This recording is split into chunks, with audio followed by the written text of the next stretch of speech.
남명조식 선생의 문학과 사상 세 번째 강의를 시작하겠습니다. 세 번째는 남명조식 선생의 한글 문학에 관해서 이야기하겠는데요. 한글 문학 같으면 시조가 있고 가사가 있는데 가사는 오늘 이야기할 시간적 여유가 없습니다. 있다는 정도만 이야기하고 시조도 한 10편 정도 전해지고 있는데 그 대표적인 작품 2편을 가지고 제가 이 부분에 관해서는 한 15분 공부하겠습니다. 먼저 시조 2편부터 읽어 드리겠습니다. 엄동에 베옷 입고 암혈에 눈비 맞아 구렁낀 뱃니를 짠 적이 없구마는 서산에 해지다 하니 눈물 겨워 하노라. 또 한편 두루산 양단수를 예 듣고 이제 보니 도왔던 많은 물에 산영조차 잠겨서라. 아히야 무령이 어디뇨 나는 옌가 하노라. 다 유명한 시조입니다. 엄동에 베옷 입고 하는 이 시조는요, 제가 고등학교 1학년 때 국어 시간에 국어책에서 배웠던 예시조입니다. 그러니까 이 시조를 처음 접한 지도 굉장히 오랜 세월이 지났죠. 이 시조는 연도가 바로 측정이 됩니다. 중종 임금의 성화를 다룬 시조니까 1543년의 작품입니다. 중종은 좀 악연이 있었지 않았습니까? 뱃을 하라고 뱃을 내려주니까 뱃을 거부하는 단성소에서 중종의 어머니를 막 비판을 하고 그 어린 중종을 비판하는 내용이 있어서 아주 궁궐에서는 분노를 해서 뭐서 적절하게 단죄를 하려고 하는데 주변 신하들이 지나치게 살인의 상소문을 가지고 이렇게 대처하는 것은 여론이 안 좋을 수가 있으니까 조금 참는 게 좋겠습니다 해서 없던 일로 한 적이 있습니다. 중종이 그렇게 오래 살지 못했던 모양입니다.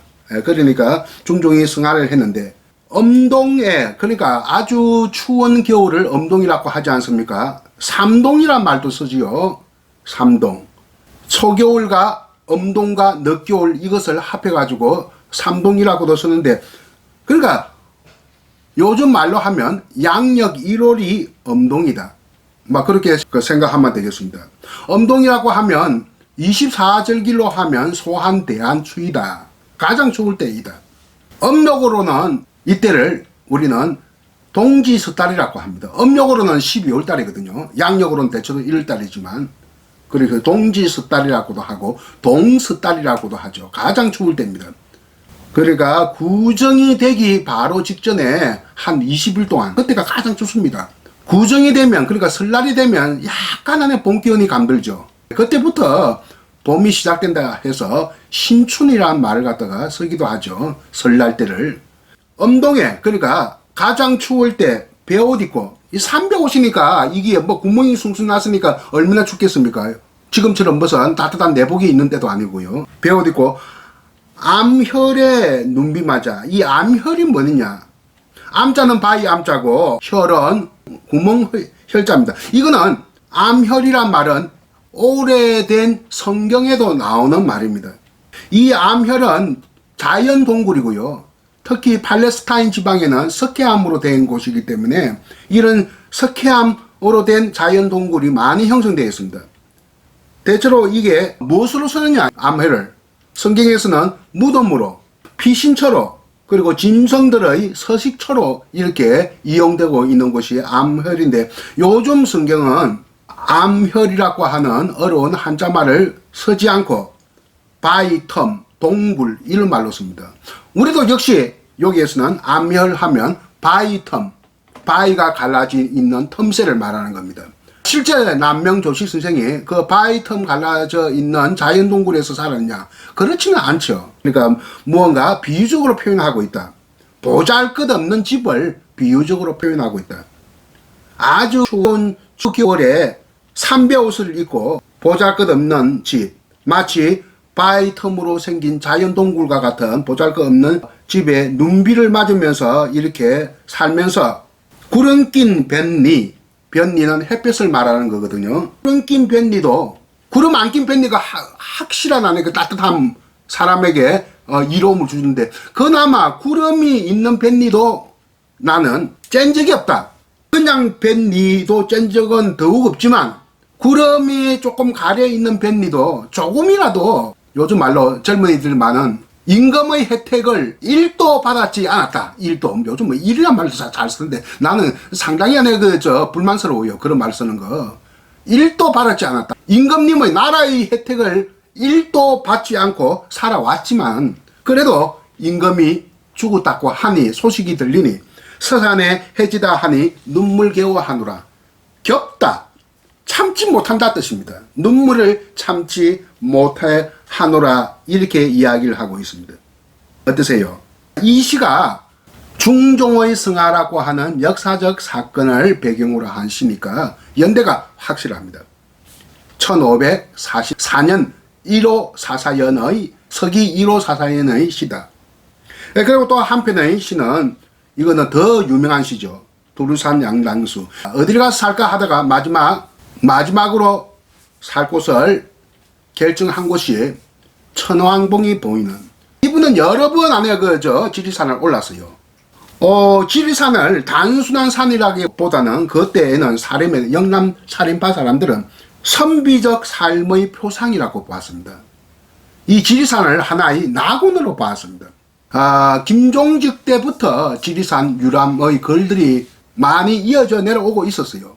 그래서 지리산 유람에 관한 것, 기행문에 관한 것을 모아가지고 번역을 해서 책으로 누군가 엮어내기도 했을 만큼 지리산은 영남 살인파의 하나의 정신적 포상이다.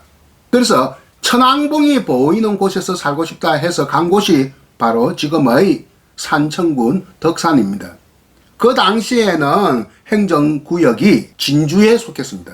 진주의 속현도 아니고 바로 진주의 끄트머리였습니다. 그래서 자기는 진주 목민이라고 이렇게 생각하고 살았습니다. 또 지리산에는 그 천왕봉 또 못지않게 또 선비들이 좋아하는 곳이 있지 않습니까? 이건 선비들이 좋아하기보다는 약간 유유자적한 도인들, 그러니까 노장 사상에 깃든 사람들 좋아하는 거, 청학동이라는 것도 있거든요. 푸른 학이라는 개념이죠. 지리산 청학동도 찾아 나서기도 하고 천왕봉도 물끄러미 바라볼 수 있는 그 장소성이 깃든 곳에 자기의 삶의 거처를 정해서 이 시를 적었다. 이 시조를 읊었다. 두루산 양당수를 예듣고, 두루산은 바로 백두산에서 흘러왔다 해서 두루라고 합니다. 백두산에서 그 정맥이 흘러왔다 해서 두루산이라고 하죠. 지금은 지리산입니다. 양당수는 무슨 물인데 이 현지인들은 양당수라고 있다고 합니다. 그 산청 덕산 지방 사람들 그리고 단성사 바로 옆에 단성이라는 곳이 있었거든요. 유명한 안에 장소성을 드러내고 있는 역사적인 장소성을 드러낸다. 단성 그 속에 선 안에 상소문이 단성소거든요. 같은 이웃입니다.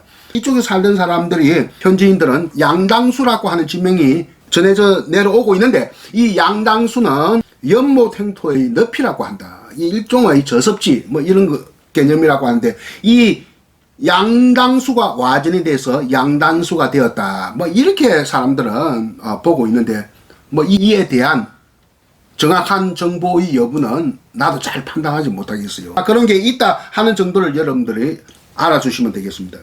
예 듣고 이제 듣고 예 듣고 옛날에 과거에 듣고 이제 보니 도왔던 도하 복숭아꽃 복사꽃이거든요. 무릉도원 할 때 도자. 그러니까 무릉도원 하면 중국인들은 유토피아, 그러니까 낙원으로 생각을 늘 합니다. 이곳이 낙원이다 이렇게 본 겁니다. 유토피아다. 도왔던 맑은 물에 산영조차 산그림조차 잠겼구나. 아희야 무릉이 어디요? 무릉도원 할 때 무릉입니다. 나는 얘인가 하노라. 나는 여긴가 하노라. 앞에 얘는 옛날이란 뜻이고 뒤에 얘는 여긴가 하노라. 여기란 뜻입니다. 아히야, 예 시조에 보면 아히야 이런 말들이 많이 나오거든요. 이 아히야가 뭐냐 하는 겁니다. 이 시조는 하여튼 원본은 없고 이종이 37편 전해지고 있는데요. 조식의 소작이라고 전해지는 것이 36편이고 한 편은 작가 미상으로 이렇게 전해지고 있습니다. 종장처럼보 아히아는 진지, 시동을 부르는 소리를 내고 있지만 이거는 간섭적인 감탄사일 뿐입니다. 시동이라고 하는 거 알죠? 동자들. 그러니까 가난한 남명조식이 동자가 있었겠어요? 나는 동자가 없다고 봅니다. 동자가 있을 정도 같으면 굉장히 재산이 여유가 있어야 되죠. 생활고에 찌들리고 또 병고에 이렇게 시달리면서 평생을 살았는데 어떻게 동자가 있었겠습니까? 시동 부르는 무슨 형식을 취할 뿐이다. 그러니까 시조, 종장, 첫머리에 감탄사가 굉장히 많이 나오거든요. 어저버, 이런 말도 있고요. 그래서 정원선생, 동계정원이라고 그 창에 보면 그 박물관이 있고, 그 큰 안에 제가 20여 년 전에 가니까 동계정원 선생의 시조비가 있어요. 시조비 그 종장 첫 감탄사가 있는데 악구려. 딱 유일하게 용례가 사용되는 악구로가 있는데 이 악구로가 뭐예요? 그 현지 사람이 나한테 물어요. 그래도 국어교육과 교수니까 좀 알 거 아니냐. 악구려. 내가 한마디 그 말 했어요. 아사루비아다. 아사루비아가 뭐냐? 이것이 일본 말인 줄 알았지만 일본 사람들도 없대요. 이 말이. 그러니까 우리 나라 사람들이 만들어낸 감탄사인데 표준말도 아닙니다. 그러나 많이 쓰고 있죠. 아사루비아. 요즘 안에 내가 한 번씩 그 연예 TV를 안에 그 채널 돌려 보면 아사루비아 콜롬비아 이런 말을 다 하는데 이것을 조홍구라고 한다. 이 감탄에는 비탄도 있고 해안의 한숨 소리도 있고 조홍, 흥을 돋구는 것도 있거든요. 이 아사루비아, 악구려 이 말은 조홍에 해당된다. 그러니까 이 이야기를 20년 전에 이 이야기를 들은 그 거창에 박물관 근무하는 사람이 아주 웃어요. 참 교수님 말이 참 절묘합니다. 뭐 이렇게 이야기를 하던데 아무튼 이 아이히아도 아사루비아다. 감탄이고 조홍이다. 뭐 이런 뜻으로 여러분들이 생각하면 좋겠습니다. 조동일 선생은 시조에는 두 가지가 있다고 했어요. 본연지성이 있고 기질지성이 있다.